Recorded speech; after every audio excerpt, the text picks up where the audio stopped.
गौरव गोगोई जी द्वारा जो अविश्वास का प्रस्ताव सदन में लाया गया है, मैं उसके समर्थन में बोलने के लिए खड़ा हूं। हम लोग की यही मांग थी कि आदरणीय प्रधानमंत्री जी आए और मणिपुर के बारे में बताएं, मणिपुर के लोगों के प्रति अपनी संवेदना व्यक्त करें। उन्होंने कहा नहीं। चुप रहिए, बैठिए ना, अभी आपको बताएंगे, अभी वो भी बता देंगे आपको। जब राहुल गांधी जी ने कहा कि अहंकार का ये मतलब, ये अहंकार का प्रतीक है, तो बहुत लोगों को चिलमिलाहट लगी, तितली लग गई। 2 करोड़ बेरोजगारों को प्रति वर्ष रोजगार देंगे। 9 साल हो गया, 18 करोड़ का तो हिसाब दीजिए, 18 लाख का भी हिसाब नहीं दे रहे। आप जरूर हारेंगे, आपका भविष्य यही बता रहा है। सभापति महोदय, श्री गौरव गोगोई, जवाब जरूर देना। गौरव गोगोई जी द्वारा जो अविश्वास का प्रस्ताव सदन में लाया गया है, मैं उसके समर्थन में बोलने के लिए खड़ा हूं। और गौरव गोगोई जी ने मणिपुर की हिंसा के बारे में बहुत विस्तार से चर्चा की।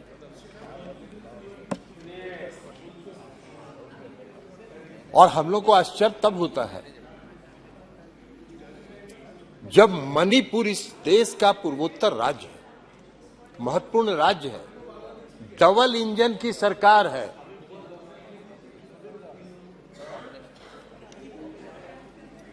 डबल इंजन की सरकार है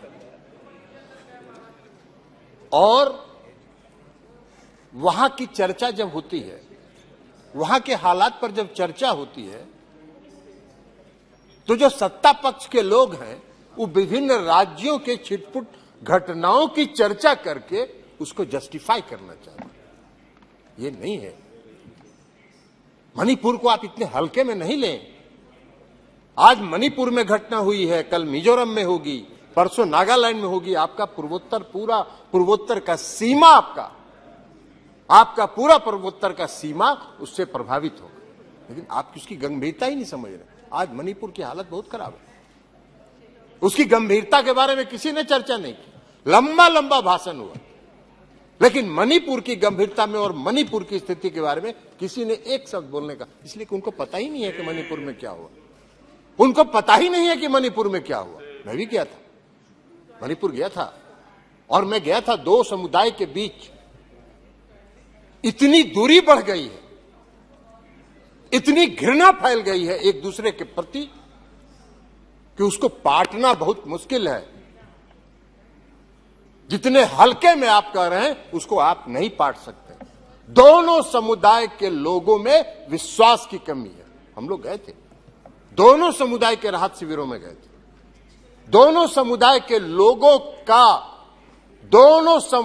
लोगों का विश्वास राज्य की सरकार के प्रति समाप्त हो गया। दोनों समुदाय के लोग आज राज्य सरकार को पूरे मणिपुर की घटना के लिए दोष दे रहे। आप कह रहे हैं क्या मांग किया था विपक्ष ने? भाई आप कह रहे हैं कि गृह मंत्री जी बयान देने के लिए तैयार थे, रक्षा मंत्री जी बयान देने के लिए सब तैयार थे। ये सरकार किसकी है? सरकार किसकी? सरकार है इस देश के आदरणीय प्रधानमंत्री जी के नेतृत्व में। हम विपक्ष के लोग यही चाह रहे थे कि आदरणीय प्रधानमंत्री जी, आज 3 मई से आज तक लगातार मणिपुर जल रहा है और इस देश के प्रधानमंत्री एक शब्द नहीं बोल रहे। वहां के जो 150 से ज्यादा लोग मर गए, उनके प्रति संवेदना का भी एक शब्द नहीं बोल रहा। इतनी बड़ी घटना हो गई इस देश के किसी राज्य में, पूर्वोत्तर के राज्य में, आप एक शब्द नहीं बोल रहे। हम लोग की यही मांग थी कि आदरणीय प्रधानमंत्री जी आए और मणिपुर के बारे में बताएं, मणिपुर के लोगों के प्रति अपनी संवेदना व्यक्त करें। उन्होंने कहा नहीं। और जब राहुल गांधी जी ने कहा कि अहंकार का ये मतलब, ये अहंकार का प्रतीक है, तो बहुत लोगों को चिलमिलाहट लगी, तितली लग गई।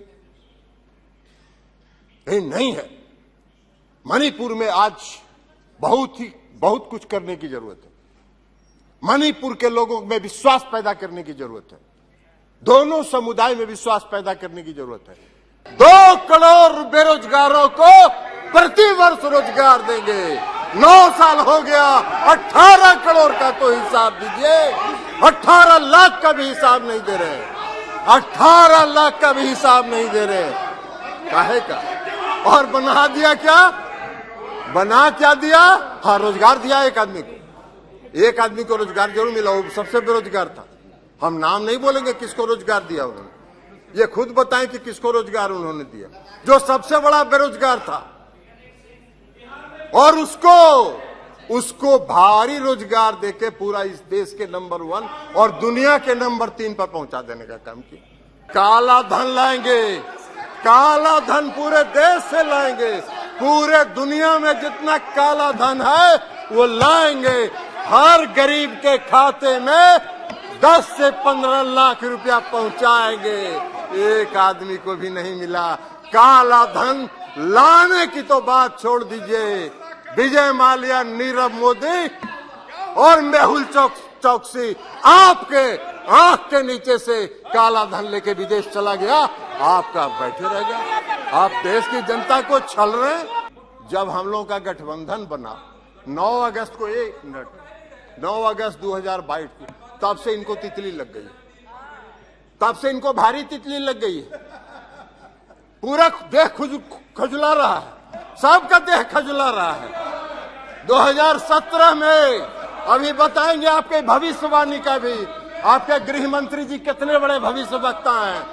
2022 में जब हुआ, तितली लग गई, तितली लग गई। इसलिए कि 2015 में जब 3 नहीं, ये बात ठीक नहीं। गठबंधन था, आपको अवसर मिलेगा हो गए, तब आप अपनी बात रखिएगा। आपको अवसर मिलेगा, अपनी बात रखिएगा। अभी सुनिए, 2017 में जब हम लोग 2015 में जब हम लोग का, ओहो ठरण यार, आप कहा के लिए बीच में बोल रहे हैं?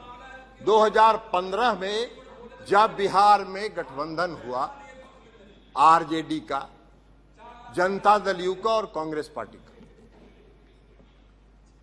तो गृह मंत्री जी 3 महीना बिहार में कैंप किए, 3 महीना बिहार में कैंप किए। और खड़े बैठिए ना आप दिल्ली का, बैठे, बिहार के बारे में क्या जानते हो? एबीसीडी जानते हो ही नहीं? एबीसीडी जानते हो? एबीसीडी जानते हो? आप इसके देश के गृह मंत्री जी जो हैं वो बहुत भारी भविष्यवक्ता भी हैं, ज्योतिष का ज्ञान है उनको। अभी कह रहे थे उस दिन दिल्ली पर 2024 में फिर से नरेंद्र मोदी जी इस देश के प्रधानमंत्री बनेंगे। अब इनके ज्योतिष ज्ञान का हम आपको बताते हैं। ओह चलो यार,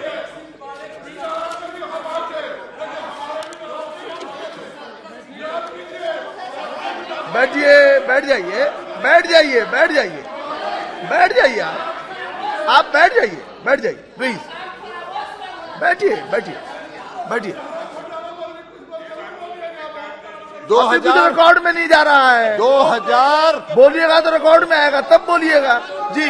2015 में इन्होंने गृह मंत्री जी ने, अरे कुछ रिकॉर्ड में नहीं जा रहा है। जी ने भविष्य बैठिए, कि जिस दिन बिहार के चुनाव की गिनती होगी उस दिन 11 बजे नीतीश कुमार जी त्याग पत्र देंगे, 12 बजे प्रधानमंत्री भारतीय जनता पार्टी की सरकार बिहार में बनेगी। इनका भविष्यवाणी फेल कर गया, भविष्यवाणी फेल कर गया गृह मंत्री जी का। 52 गो मात्र सीट आया।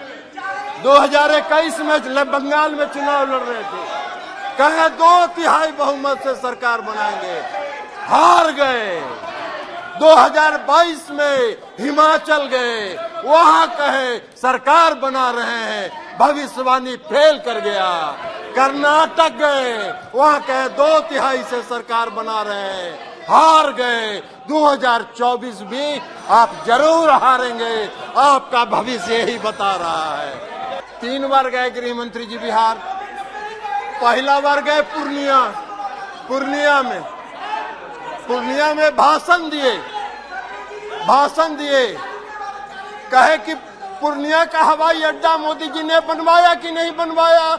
जनता हंस रही थी, जिसका काम भी शुरू नहीं हुआ उसको ही बनवा दिया हवाई अड्डा। अरे ऐसा बड़ा भारी भारी जुमलेबाज तो देखे ही नहीं भाई। जिस हवाई अड्डे का काम भी शुरू नहीं हुआ उस हवाई अड्डे को बनवा दिए। या यही अध्यक्ष थे, ये जो बैठे हुए हैं ना, ये अध्यक्ष थे, यही फीडबैक दिए होंगे। और उसके बाद गए अभी लखीसराय में, अभी लखीसराय गए, लखीसराय में जाके इन्होंने क्या कहा, मुंगेर में इंजीनियरिंग कॉलेज मोदी जी ने बनवाया कि नहीं बनवाया, मेडिकल कॉलेज बनवाया कि नहीं बनवाया, हर घर नल का जल मोदी जी ने पहुंचाया कि नहीं पहुंचाया। तीनों झूठ है, तीनों सफेद झूठ है। मुंगेर का मेडिकल कॉलेज 1 रुपया केंद्र का नहीं है, मुंगेर का इंजीनियरिंग कॉलेज 1 रुपया केंद्र का नहीं है। मुंगेर बिहार में हर घर नल का जल 1 रुपया राज्य की सरकार ने केंद्र से नहीं लिया। इन्होंने ऑफर किया, उन्होंने ठुकरा दिया, कहा नहीं लेंगे। तुम्हारी फितरत है, केंद्र सरकार की फितरत है। राज्य की कोई योजना चलती है, उसमें कुछ पैसा दे देते हैं। अब पैसा दे के कहते ही तो मेरा योजना है। नीतीश जी ने कहा 1 रुपया नहीं लेंगे, 1 रुपया नहीं लेंगे, हम अपनी ताकत पर करेंगे। और ये काम उन्होंने किया। शर्म ही नहीं आता है। ये भी गए थे